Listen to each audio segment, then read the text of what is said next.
The sun hung low in the sky, casting long golden shadows across the crowded marketplace. It was one of those lazy afternoons when people seemed to linger over everything, haggling over exotic fruits, browsing racks of eclectic trinkets, or simply basking in the warmth of the day. I was no different, ambling aimlessly, clutching a steaming cup of synth-brewed coffee that tasted like regret and desperation. I turned a corner, distracted by a vendor hawking what he claimed to be authentic Martian sand art, which, judging by the price, was probably just red beach sand from New Australia, when I felt it. A presence. Not the kind of presence where you glance up and catch someone looking at you, but the kind that grabs you by the spine and rattles you like a coin in a tin can. It was as if the world had slowed, the ambient chatter fading into a muffled hum. She stood there, motionless in the crowd, a figure who looked as though she belonged to another dimension entirely. Her skin shimmered in iridescent hues, like oil on water, and her eyes, oh, her eyes, were molten gold, glowing faintly as if lit from within. She wore a suit that clung to her like a second skin, a patchwork of organic and metallic materials that pulsed faintly with a life of its own. And she was staring straight at me. I froze, coffee halfway to my mouth, suddenly acutely aware of how ordinary I must have looked in comparison, just some guy in a scuffed jacket and worn-out sneakers. Her gaze bore into me with an intensity that made my heart stumble. Then, to my utter disbelief, her glowing eyes brimmed with tears. She began to cry. Not the delicate Hollywood kind of crying either. This was raw, gut-wrenching sobbing. Her shoulders shook, her shimmering skin rippled, and the tears that fell weren't even water. They glowed faintly, each droplet evaporating into a puff of sparkling mist before hitting the ground. Naturally, I did what any sensible person would do in such a situation. I panicked. Are you okay?" I stammered, stepping closer, but not too close. "Did I step on your toe or insult your cosmic fashion sense by existing?" She didn't respond. Instead, she took a shuddering step toward me, her luminous tears cascading faster. "Hey, look," I said, holding up my hands. "I don't know what I did, but I'm sorry, all right? If you're looking for Earth's worst human, congratulations, you found him. I'll even sign an apology waiver if you need one." The crowd around us began to notice. People whispered, pointed, and a kid somewhere asked loudly, "Is she a hologram, Mommy?" And that's when she spoke. "You are the child from the photo," she said, her voice resonating in a way that wasn't entirely physical. It was like hearing a melody in my bones, a haunting, otherworldly harmony that made every hair on my body stand on end. "The photo?" I echoed, blinking. "Lady, I think you've got the wrong guy. I don't even take good selfies." But she shook her head, a movement so graceful it seemed choreographed. She reached out a trembling hand, almost as if to touch me, but stopped inches away, as if the act might shatter her. "It is you," she murmured, her voice cracking with emotion. "The child, 5 solar cycles old, your smile. It is you." This was officially the weirdest moment of my life, which was saying something considering I once got locked in an autonomous laundromat overnight. "Right. Okay," I said, trying to ignore the knot forming in my stomach. "Let's back up. Who are you and why are you crying? Are you allergic to me? Because I've got antihistamines in my bag." Her knees buckled. Before I could react, she collapsed into my arms, her weight surprisingly light for someone of her height. The crowd gasped, and someone yelled, "Call a medic." "Great," I muttered under my breath. I broke the alien lady. I eased her down to the ground, her iridescent skin dimming slightly like a light bulb losing power. Up close, her features were even more surreal, delicate yet alien, with faint, bioluminescent veins that pulsed beneath the surface. Hey, stay with me," I said, patting her cheek lightly. "I don't even know your name yet." "Come on, at least give me that much before you faint dramatically in public." Her golden eyes fluttered open, and she whispered a single word, "Nira." Then she was out cold. The medics arrived within minutes, their hover stretcher hissing softly as they loaded her on. A stocky man in a navy jumpsuit shot me a questioning look. "Friend of yours?" he asked. "I wouldn't say that," I replied, scratching the back of my neck. "She just kind of showed up, cried, and passed out. You know, a normal Tuesday." He didn't look convinced, but shrugged. "We'll take her to the clinic. You might want to come along. She was mumbling your name before she blacked out." "Fantastic," I muttered, because this situation wasn't weird enough already. As I followed the stretcher through the marketplace, a strange mix of dread and curiosity churned in my chest. Who was Nira? Why did she recognize me? And what was this about a photo? Little did I know, the answers would upend everything I thought I knew about myself and my father. The clinic was an exercise in contradictions. Sleek, futuristic architecture, all seamless glass and glowing panels, but staffed by medics with the bedside manner of grumpy houseplants. Nira was placed in an examination pod that hummed softly as it scanned her, its translucent walls lighting up with incomprehensible symbols. I stood nearby, clutching a vending machine packet of something that claimed to be emergency hydration gel, but looked like an alien's leftovers. "She's stable," one of the medics finally said, a tall woman with a voice as sharp as her haircut. She didn't seem fazed by Nira's glowing, otherworldly appearance, typical for Earth's cosmopolitan mix of species these days. "Whatever she is, her physiology's bouncing back. Give it a few hours, and she'll be good as new." "Great," I said. "Any chance you can explain why she collapsed in the first place? Maybe she saw Earth coffee prices and fainted in protest." The medic didn't even crack a smile. Tough crowd. With little else to do, I settled into one of the clinic's uncomfortable chairs and waited. Nira's pod cast a soft blue glow, and her features seemed more peaceful now, as if she were caught in the middle of a pleasant dream. I couldn't stop staring at her. The way her bioluminescent veins pulsed faintly beneath her skin was mesmerizing, like a living work of art. As I sat there, my mind kept circling back to her words. "You are the child," from the photo. It made no sense. My father had died years ago, a retired engineer with a penchant for telling bad jokes and tinkering with machines he probably shouldn't have touched. He wasn't the kind of guy to leave behind cosmic mysteries, or so I thought. Hours passed, and I was halfway through a very questionable snack bar from the vending machine when Nira stirred. Her eyes opened slowly, the molten gold glow softer now, but no less captivating. She looked around, disoriented, before her gaze landed on me. "You stayed," she said, her voice still carrying that resonant, musical quality. "Yeah, well, leaving didn't feel like an option," I replied. "Besides, I couldn't let you rack up a medical bill without a familiar face around to laugh about it." Her brow furrowed in confusion. "Medical bill?" "Never mind," I said, waving it off. "Earth humor. We'll get to that later. Now, how about you explain why you recognized me like a long-lost cousin at a family reunion?" Nira sat up slowly, her movements fluid and deliberate. The light in the pod shifted to a soft green, signaling her recovery. She took a deep breath, though it looked more like she was recalibrating her entire system, and then spoke. "My name is Nira," she began, her voice steady now.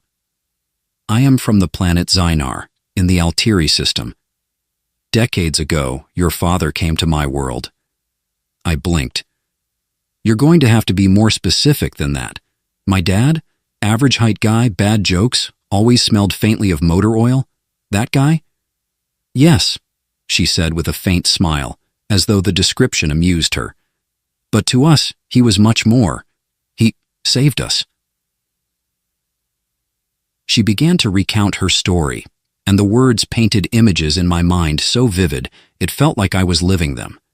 Zynar, she explained, was a world of breathtaking beauty. Endless forests that glowed with bioluminescent light, cities built from crystalline structures that sang when the wind passed through them, and a sky that shifted colors in waves like an ocean. But beauty masked fragility. Decades ago, Zynar's energy core, the source of all life and technology on the planet, began to fail. The intricate balance that sustained their ecosystem collapsed, throwing the planet into chaos. Desperate for solutions, Zynarians reached out to neighboring systems, hoping for aid. That's when my father arrived. He came not as a savior, but as a curious soul, Nira said. He listened to our plight, studied our technology, and worked tirelessly to find a solution. He was not like the others. Others? I asked. Many offered aid only in exchange for power or resources, she explained. But your father gave freely, asking only for our trust. He spent years with us, repairing what he could, and teaching us how to sustain ourselves. His kindness was remarkable. The more she spoke, the more surreal it felt. My dad? The guy who once spent an entire afternoon trying to fix a toaster only to declare it a lost cause. Okay, let's say I believe you, I said cautiously. Where do I come into all this? Her expression softened, and she reached into a compartment on her suit, pulling out a small palm-sized device. It lit up, projecting a hologram into the air.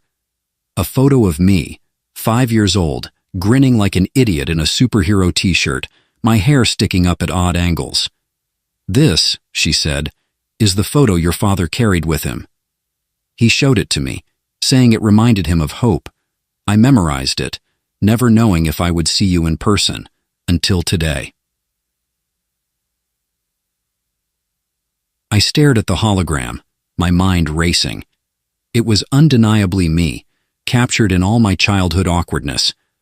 But why would my father show this to an alien species on the verge of collapse? And why did it matter so much to Nira? Before I could voice my questions, she spoke again, her voice tinged with sadness. I came to Earth because Zynar is failing once more, she said. The solutions your father provided were temporary. Our energy core is dying, and with it our planet. I hoped you might possess his ingenuity. Me? I said, almost laughing. Lady, I can barely fix a broken lamp without making it worse. I'm not exactly hero material. Her gaze didn't waver. Perhaps not, she said, but you carry his spirit. And sometimes, that is enough. The weight of her words settled over me, and I felt a pang of something I couldn't quite name. Guilt? Responsibility? Whatever it was, it mixed uneasily with the absurdity of the situation. All right, I said, trying to lighten the mood. But if I'm going to save your planet, we're going to need a lot more than hope, and probably duct tape. Lots of duct tape. Nira tilted her head, clearly not understanding the joke, but her faint smile returned. In that moment, I realized my life was about to change in ways I couldn't begin to fathom, and I had a sneaking suspicion I was going to need a much bigger toolbox. I wasn't sure what was more unsettling, the fact that an alien woman thought I was the second coming of my father's engineering genius, or the fact that she might be right. Either way, I needed answers. After convincing Nira to rest and promising I wouldn't skip town while she napped in the clinic, I went home to dig through my father's belongings. His things had been sitting in the attic for years, packed away in the kind of neat labeled boxes that suggested he'd planned for someone like me to poke through them someday. The attic was a graveyard of memories, dusty photo albums, old tools, and countless knickknacks from my dad's travels. But it was the box labeled Zynar Project that sent a shiver down my spine. The name seemed too deliberate, too specific to be a coincidence. I hauled it down to the living room, sneezing as a plume of dust erupted from the lid. Inside I found journals, faded diagrams, and a few objects that didn't look like they came from Earth. A small metallic sphere that pulsed faintly when I touched it, a shard of translucent material that refracted light into a rainbow of colors, and what appeared to be a half-finished gadget made of mismatched parts. This, I muttered, holding up the gadget, explains why he was always late to family dinners. I flipped through the journals, their pages filled with sketches of alien landscapes, detailed schematics, and notes written in my dad's familiar scrawl. One entry caught my eye. Zynar's energy core is unlike anything I've seen, organic yet mechanical, alive in a way that defies logic. If I can stabilize it, their world might stand a chance. His words were equal parts awe and determination, and for a moment, I felt like I was seeing a side of him I'd never known, a man driven by curiosity and compassion. And then I found it, a yellowing envelope tucked into the back of one of the journals. Inside was a letter addressed to me. Kai, if you're reading this, it means I'm not around to explain things myself, and for that I'm sorry. You've always been my greatest joy, and I never wanted to burden you with the weight of my choices. But Zynar, it became more than a project. It became a second home, and its people became family. I showed them your photo because I wanted them to see what I was fighting for, a future worth saving. You reminded me why hope matters, even in the darkest times. If they ever find you, it means they need help. You don't have to be me, Kai. You just have to be you. That will always be enough. Love, Dad. I stared at the letter, my chest tight. My dad had always been a man of few words, but this was something else. He'd believed in me, even though I'd never given him much reason to. Well, Dad, I said aloud, I hope being me is enough because I'm pretty sure I'm winging this. Determined to learn more, I dug deeper into the box and found a holodisc labeled Zynar Archive. My dad had left behind a portable holoprojector, so I slotted the disc in and powered it up. A three-dimensional image flickered to life, projecting a breathtaking scene of Zynar's bioluminescent forests and crystalline cities. The colors were so vivid they almost hurt to look at, and the sounds of alien wildlife filled the room. Whoa, I whispered, leaning closer. This beats every screensaver I've ever had. The projection shifted, showing Zynarians, tall, elegant beings with shimmering skin like Nira's, working alongside my dad.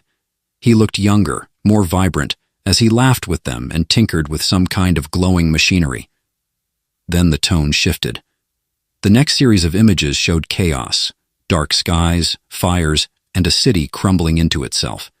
My dad appeared again, this time looking grim as he worked frantically on a device I couldn't recognize. The final image was of him standing before a crowd of Zenarians, holding up a small glowing crystal and smiling despite the exhaustion etched into his face. That's a lot to live up to, I muttered, shutting off the projector. When I returned to the clinic, Nira was sitting upright, her glow brighter than before. She looked up as I entered, her golden eyes filled with curiosity. You found something, she said. Oh, I found a lot, I replied, dropping the holoprojector on the table between us. Turns out my dad was basically a space superhero, no pressure or anything. Nira tilted her head, clearly puzzled by the term. Never mind, I said. Point is, he left a lot of notes, and I think they might help. But before we go any further, I need to know, why me? I'm not my dad. I don't have his skills or knowledge. I can't even fix my own dishwasher without calling a technician. Nira's gaze softened. Your father's genius was not only in his skills, but in his perspective. He saw connections others overlooked, and he trusted his instincts. You carry his spirit, Kai. Perhaps that is what Zynar needs most. Great, I said with a dry laugh. So I'm supposed to save your planet with vibes and blind optimism. Got it. She smiled faintly, the gesture surprisingly warm. You underestimate yourself. Your humor, for example, it is peculiar, but it may serve you well. Peculiar? I said, pretending to be offended.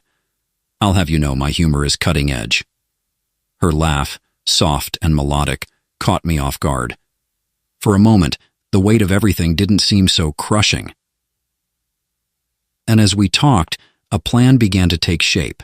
Nira explained that the energy core on Zynar was failing again, and this time, the problem was even more complex. My dad's temporary fix had bought them decades, but the system was now beyond their ability to repair. The core is alive in its own way, she said. It requires someone who can think beyond conventional methods. Your father saw that. Perhaps you can too. I wasn't sure if she was delusional or just overly optimistic, but something in her faith made me want to try. All right, I said, leaning back in my chair. If we're doing this, I'm going to need coffee. Lots of coffee. And maybe a crash course in how not to die in space. Agreed, she said, her expression serious. Then, after a beat, she added, although I recommend avoiding Earth coffee. It is abysmal. I barked out a laugh, and for the first time, the enormity of the situation felt just a little more manageable. Little did I know, the real journey was only beginning. Leaving Earth isn't something you wake up and do on a whim, like deciding to clean out your garage or finally try that mystery meat in the fridge. It's an ordeal. And by ordeal, I mean it involves bureaucracy, questionable technology, and enough paperwork to make you consider going off-grid entirely. But when you throw in an alien with a glowing complexion, a failing energy core on a distant planet, and the legacy of a father who may or may not have been part Einstein and part MacGyver, the whole thing takes on a new level of absurdity. We started the morning in a local interstellar transport hub, a gleaming labyrinth of corridors, kiosks, and customs officers who clearly hated their jobs. Nira stood out like a bioluminescent beacon among the crowd, drawing stares and whispers wherever we went. "Do they always look this suspicious?" she asked, glancing nervously at a group of customs officials eyeing her with open curiosity. "Suspicious? Nah," I said, grinning. "That's just their default setting. They're trained to assume everyone's smuggling contraband or harboring secret alien parasites, which in your case might actually be true." Her lips quirked upward in what I was beginning to recognize as the Xenarian equivalent of an eye roll. "You find this amusing?" "A little," I admitted. "I mean, come on. You're literally the most interesting thing in this building. Meanwhile, I'm just some guy in a hoodie trying to figure out how to use a vending machine that speaks 6 languages. After an eternity of forms, retina scans, and one very awkward moment where a customs officer demanded to inspect the glowing sphere from my dad's collection, we were finally cleared for departure. Nira had managed to secure a small starship, borrowed, she assured me, though her reluctance to elaborate suggested borrowed might be a stretch. The ship, Starwind, was compact and sleek, its silvery hull gleaming under the artificial lights of the docking bay. Inside, it was a mix of advanced tech and barely functional systems, like someone had tried to retrofit a sports car with parts from a junkyard. "This is our ride?" I asked, stepping aboard and immediately tripping over a loose cable. Nira nodded, her expression calm. "It may not look impressive, but it is reliable." "Reliable?" I said, eyeing a panel that sparked ominously. "Sure, and I'm the king of Saturn." "Do all humans complain this much?" "Only the smart ones," I shot back, though I couldn't suppress a grin. As we prepared for launch, Nira began running diagnostics on the ship's systems. I tried to help, but it quickly became clear that my role was less co-pilot and more guy who holds the flashlight while she does all the actual work. "Hand me the fusion calibrator," she said, not looking up from the open console. I stared at the pile of tools, none of which looked remotely like a calibrator or anything else I recognized. Is that the thing that looks like a space whisk? Or the thing that looks like a futuristic torture device?" She sighed and grabbed it herself. "You are uniquely unqualified for this." "Hey, I'm trying," I said, holding up my hands. "Besides, this is your ship. Shouldn't it, work without a complete overhaul?" "It works," she said, though her tone suggested the word was doing a lot of heavy lifting. By the time we were ready to launch, I had a newfound appreciation for every spaceship captain in every movie I'd ever seen. Because if those movies were even half accurate, starships were temperamental, high-maintenance divas with a penchant for breaking down at the worst possible moments. Takeoff was surprisingly smooth, considering the state of the ship. As Earth shrank into the distance, replaced by the endless black expanse of space, I felt a strange mix of exhilaration and terror. "So," I said, leaning back in my seat, "how long until we get to Zynar?" "With optimal conditions, 3 days," Nira replied, her hands deftly adjusting the controls. 3 days in this flying tin can? Great.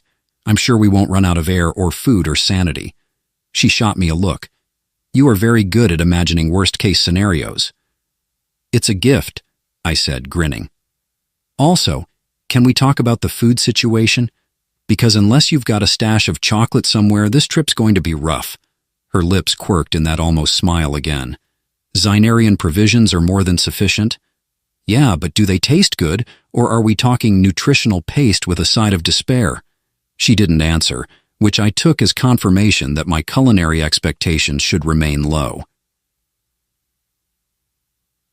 The first day passed uneventfully, though I quickly discovered that space travel was less thrilling adventure and more staring out a window at infinite blackness while trying not to think about how fragile your ship is. To pass the time, I started tinkering with my dad's half-finished gadget. Nira watched with mild interest, occasionally offering advice that was both cryptic and frustratingly helpful. "That connection is incorrect," she said at one point, her tone matter-of-fact.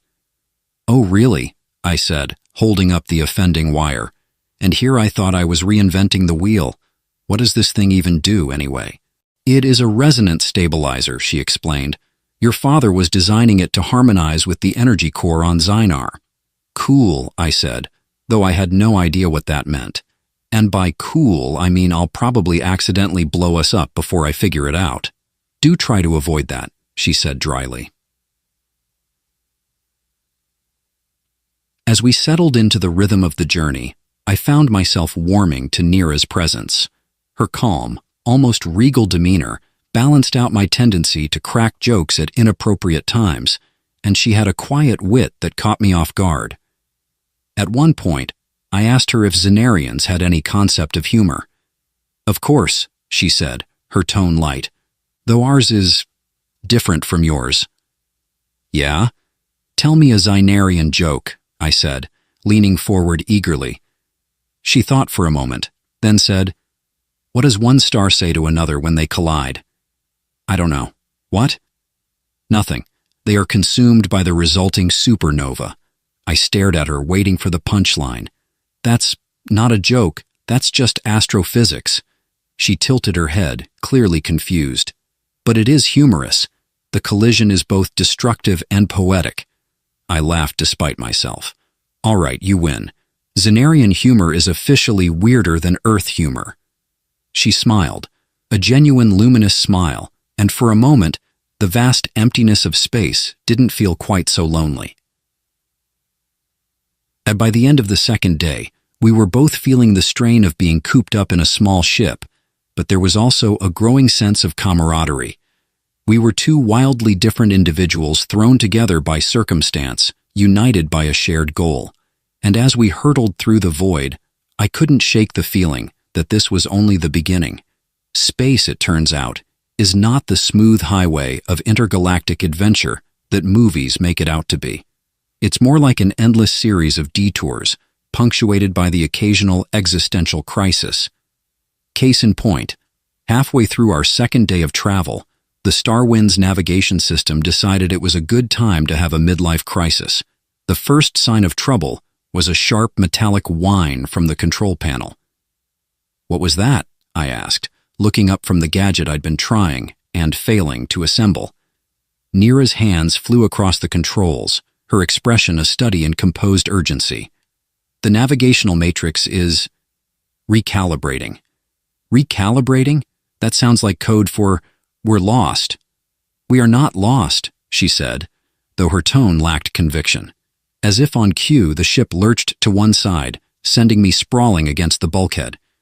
"Not lost, huh?" I said, pulling myself upright. "This feels suspiciously like lost."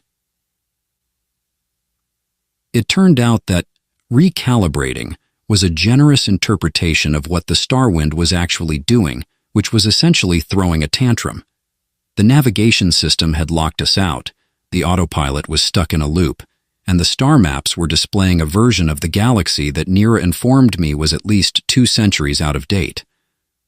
"So what you're saying," I began, watching as she attempted to override the system, "is that we're flying blind in a ship held together by duct tape and good intentions?" "Your dramatics are unnecessary," she said, though her furrowed brow suggested she wasn't as confident as she sounded. "Unnecessary?" "Nira, I'm not being dramatic. I'm being realistic. This ship is one bad sneeze away from falling apart, and now we're—" "Enough," she said, cutting me off. "I need silence to concentrate." I mimed zipping my lips but couldn't resist muttering, "If we survive this, I'm installing a GPS, and maybe a backup GPS for the GPS." After several tense minutes, Nira managed to wrestle the ship into manual control, but our course was now hopelessly off track. The closest option for recalibrating our system was an outpost on the outskirts of a nearby star system, an outpost that, according to Nira, was known for its questionable reputation. "This just keeps getting better," I said as she adjusted our trajectory. "Tell me, is this outpost run by friendly aliens who offer cookies and free Wi-Fi, or are we talking shady deals and a 50% chance of getting mugged?" She gave me a sidelong glance. "I suggest you keep your wit to yourself while we are there." "Noted," I said. "But if they offer cookies, I'm taking one." The outpost, when we finally arrived, was about what I'd expected. A bustling, chaotic hub of mismatched ships, dubious traders, and a general air of "don't ask too many questions." The docking bay was a patchwork of metal and grime, with repair drones scuttling between ships like oversized cockroaches. As we disembarked, Nira handed me a small device, a translator, she explained, though its worn casing didn't inspire much confidence. "Try not to draw attention," she said, her tone firm. "Got it. Blend in, keep quiet, and definitely don't crack jokes about their decor," I said, earning another one of her almost smiles. Inside the outpost, the air was thick with the smell of oil and alien spices. Beings of all shapes and sizes filled the space, their voices blending into a cacophony of languages. I couldn't help but stare. There were creatures with shimmering scales, others with translucent skin that revealed their internal organs, and one particularly large alien that looked like a walking coral reef.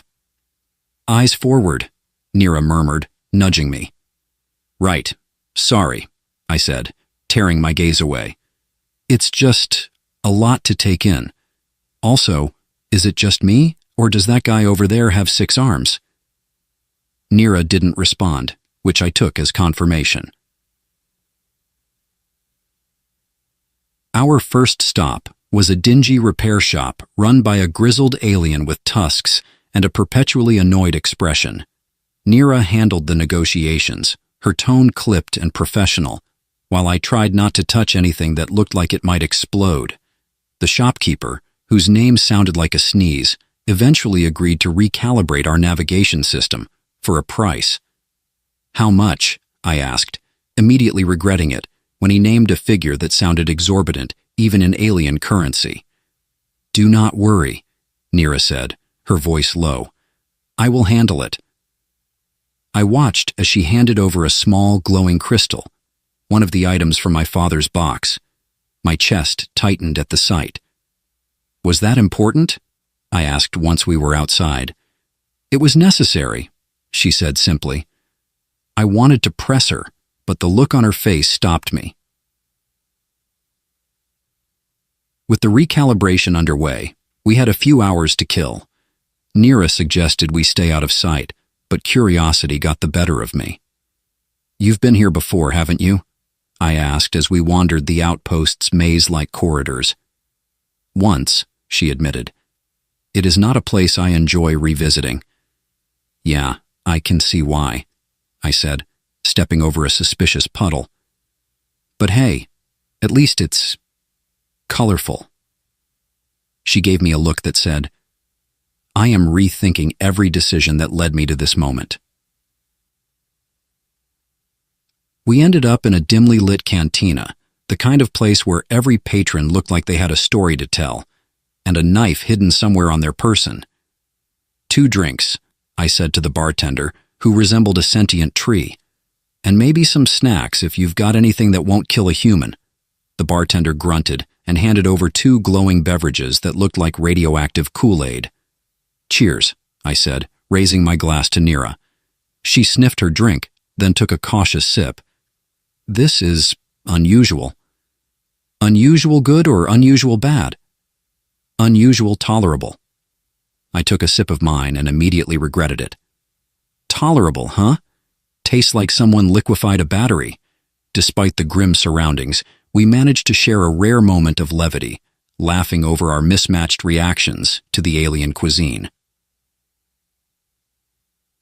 By the time we returned to the ship, the navigation system was fully recalibrated, and we were ready to resume our journey. As the star wind lifted off, I couldn't help but feel a pang of relief. Next stop, Zynar, I said, leaning back in my seat. Nira glanced at me, her expression unreadable. If we make it in one piece. Now who's being dramatic? I teased, earning a faint smile. The humor didn't erase the weight of what lay ahead, but it made the journey just a little easier. For now, that was enough. The journey to Zynar was mercifully uneventful after the chaos of the outpost. The Starwind hummed along at a steady pace, its recalibrated navigation system keeping us on course. The void of space stretched endlessly around us, speckled with the occasional distant star or drifting debris. While Nira remained focused on monitoring the ship's systems, I found myself staring out the viewport, my thoughts drifting as freely as the cosmic dust outside. "You're quiet," she observed, breaking the silence. "Just thinking," I said, my voice softer than usual. "About your father?" I nodded. "About all of this, really. It's a lot to take in, you know? A week ago, my biggest worry was figuring out what to do with my life. Now I'm hurtling through space with an alien who might be the only one keeping her planet from falling apart." She tilted her head slightly, her luminous eyes studying me. "And how does it feel?" I hesitated, like I'm caught between a dream and a really elaborate prank. Despite the relative calm, the sense of impending change hung heavy in the air. Nira had begun sharing more details about Zynar, painting a picture of a world both beautiful and fragile. "Our skies used to shimmer with colors unlike anything you've seen," she said one evening, her voice tinged with nostalgia. "They called it the fractured sky, a phenomenon created by the unique composition of our atmosphere. But now the fractures have become real. The energy that sustains our planet is failing, and with it, everything else." I leaned forward, fascinated despite the weight of her words. "And you think my dad's invention can fix it?" She hesitated, then said, "It is our best hope." "Your father understood things about our energy core that even our greatest scientists could not." I felt a pang of guilt. My dad had always been brilliant, but he'd kept so much of his work hidden. How could he have known the weight of what he left behind? Midway through our final day of travel, the ship's scanners picked up a disturbance ahead. "Unidentified anomaly," Nira said, frowning at the display. "Anomaly? That's a fancy way of saying trouble, isn't it?" She ignored my comment, her fingers flying over the controls. The screen filled with a swirling mass of energy, shimmering blues and purples that pulsed like a living thing. "Is that normal?" I asked, though I already knew the answer. "It is a temporal rift," she said, her voice tight.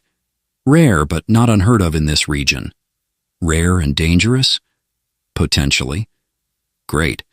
Add that to the list of things I never wanted to encounter in space." Navigating the rift was like trying to steer a canoe through a whirlpool. The Starwind groaned under the strain, its systems flickering as we were pulled closer to the swirling mass. "Hold on," Nira said, gripping the controls. "To what?" I asked, bracing myself against the nearest console. "There are literally no seatbelts on this ship. I feel like that's a serious design flaw." She didn't reply, her focus entirely on guiding the ship. The turbulence grew worse, tossing us around like a toy in a bathtub. "You know," I said, trying to lighten the mood, "if we survive this, I'm putting in a complaint with Intergalactic OSHA." Nira actually laughed, a brief, unexpected sound that cut through the tension. "I will sign the complaint myself." After what felt like an eternity, the ship broke free of the rift's pull, the swirling energy fading into the distance. "We made it," I said, slumping back in my seat. "Barely." Nira nodded, though her expression remained tense. "The rift may have delayed us. I must check our trajectory." As she worked, I let out a long breath, my heart still racing. Despite the danger, there was something exhilarating about surviving the impossible. "Remind me to add temporal rift to my list of things to brag about," I said, grinning, right after "survived a Xenarian cantina." As we approached Xenar, the ship's viewport filled with the sight of the planet. It was breathtaking, its surface a patchwork of vibrant greens and blues, with faint golden streaks tracing the edges of its continents. But even from a distance, I could see the fractures Nira had described, jagged lines of light cutting across the atmosphere, like cracks in a glass dome. Nira's expression softened as she gazed at her homeworld. "Xenar," she murmured, her voice filled with a mix of awe and sorrow. "It's beautiful," I said, meaning it. "And fragile," she added. As we entered the planet's orbit, the ship's comm system crackled to life. A Xenarian voice, sharp and urgent, filled the cabin. "They're not exactly rolling out the welcome mat," I said, catching only fragments of the language. "They are verifying our identity," Nira said, her tone calm. After a tense exchange, the comms went silent, and a small beacon lit up on the navigation display. "They've granted us clearance," Nira said, relief evident in her voice. "Great," I said, trying to ignore the knot in my stomach. "Let's hope they don't change their minds when they see me." The descent to the planet's surface was smooth, the star wind guided by an automated system toward a landing platform. As we touched down, I caught sight of a group of Xenarians waiting nearby, their luminous forms glowing softly in the twilight. Nira turned to me, her expression serious. "Stay close, and remember, they will judge you not only by your actions, but also by your father's legacy." "No pressure, right?" I said, forcing a grin. She didn't smile, but her gaze softened. "You are more capable than you realize." I swallowed hard, her words both comforting and terrifying. As we stepped off the ship, the Xenarians approached, their movements fluid and graceful. Their leader, a tall figure with an aura of authority, addressed Nira in their melodic language. Though I couldn't understand the words, their tone was clear: curiosity, caution, and a hint of hope. "This is the human," Nira said, gesturing toward me. "The son of the one who saved us." All eyes turned to me, their luminous gazes both alien and familiar. Hi," I said, giving an awkward wave. "Nice to meet you?" The leader tilted their head, their expression unreadable. Then, to my surprise, they smiled, a small, tentative gesture that eased some of my nerves. As we were led into the heart of their city, I couldn't help but marvel at the beauty around me. Towers of crystal and light rose into the sky, their surfaces reflecting the fractured hues of the atmosphere. For all its fragility, Xenar was a world of wonder. And as we walked, I felt a strange sense of purpose settling over me. My father had been here once, a lifetime ago. Now it was my turn to step into his legacy, and maybe, just maybe, make it my own. The heart of Xenar was a breathtaking blend of the organic and the technological. Towers of crystalline light pulsed with energy, their shapes shifting subtly as if alive. The streets beneath were lined with a mosaic of bioluminescent flora that seemed to breathe in harmony with the city. Despite its beauty, There was an undeniable fragility to it all, like a song just barely holding its tune. Nira led me through the central plaza, her posture confident yet tense. The air buzzed with faint currents of energy, and I felt like I was walking through the veins of a living creature. "What's the plan?"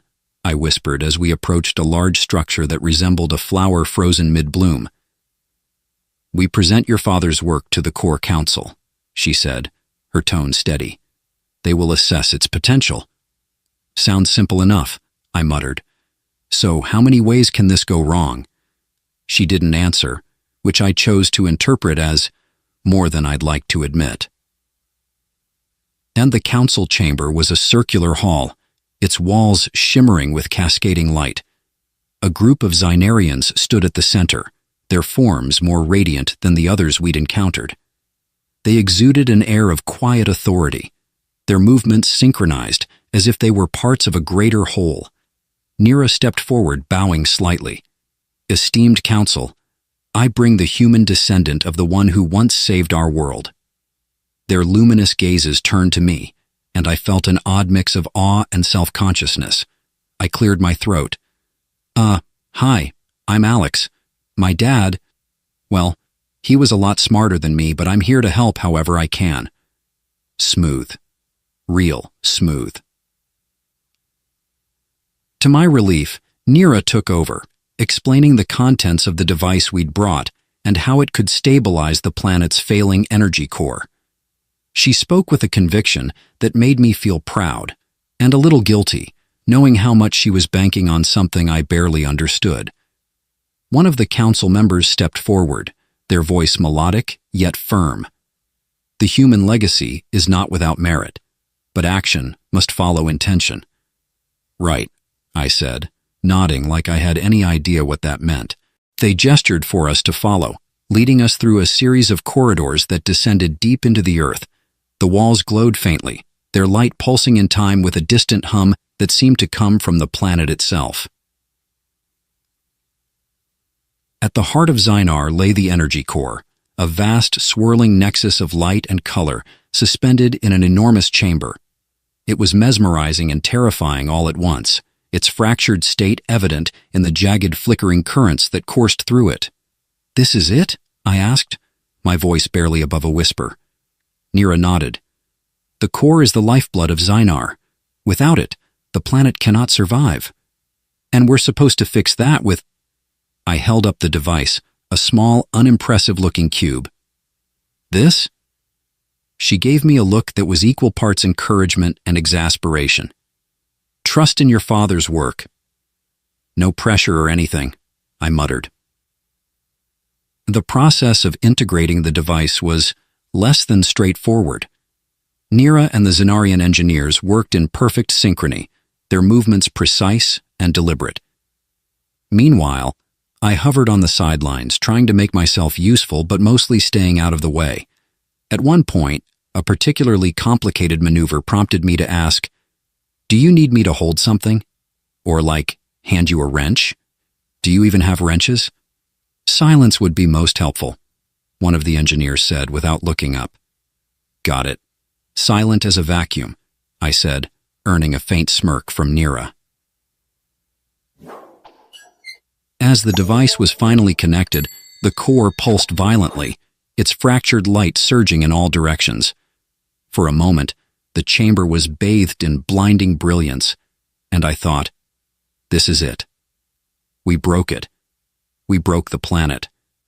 But then slowly, the light stabilized. The fractures began to knit themselves together, their jagged edges softening into smooth, seamless currents. The hum grew steadier, resonating with a deep, comforting rhythm. Nira let out a breath I hadn't realized she'd been holding. "It's working." The engineers exchanged glances of cautious relief. "See?" I said, grinning. "Piece of cake. Barely broke a sweat." Nira shook her head, though her eyes sparkled with something close to amusement. In the days that followed, Xynar began to heal. The skies, once fractured and dim, shimmered with renewed brilliance. The city's towers grew brighter, their light reflecting the planet's restored energy. The Zenarians welcomed me as an honorary guest, their gratitude overwhelming. I even got to try more of their cuisine, though I steered clear of anything that looked like it might still be alive. "You have done more than you realize," Nira said one evening, as we stood on a balcony overlooking the city. "Pretty sure you did most of the heavy lifting," I said. She shook her head. "Your presence gave them hope, and hope is as vital as energy." I didn't know what to say to that, so I just nodded, watching the fractured sky fade into memory. When it was finally time to leave, the goodbye was bittersweet. "You'll visit, right?" I asked as we stood by the star wind. She raised an eyebrow. "Zynar is not exactly around the corner." "Hey, if my dad could do it, so can I said, grinning. "I'll even bring snacks next time. Something better than glowing battery juice." She smiled, a rare, genuine smile. "I will hold you to that." As the star wind lifted off, I felt a strange mix of relief and longing. The journey had been terrifying, exhilarating, and completely life-changing. I'd come to Zynar as a confused, aimless young man, and I was leaving with a sense of purpose I'd never thought possible. My father's legacy had brought me here, but it was my own choices that had made the difference. And as I gazed out at the stars, I couldn't help but feel that this was just the beginning. The universe was vast, filled with infinite possibilities, and for the first time, I was ready to embrace them.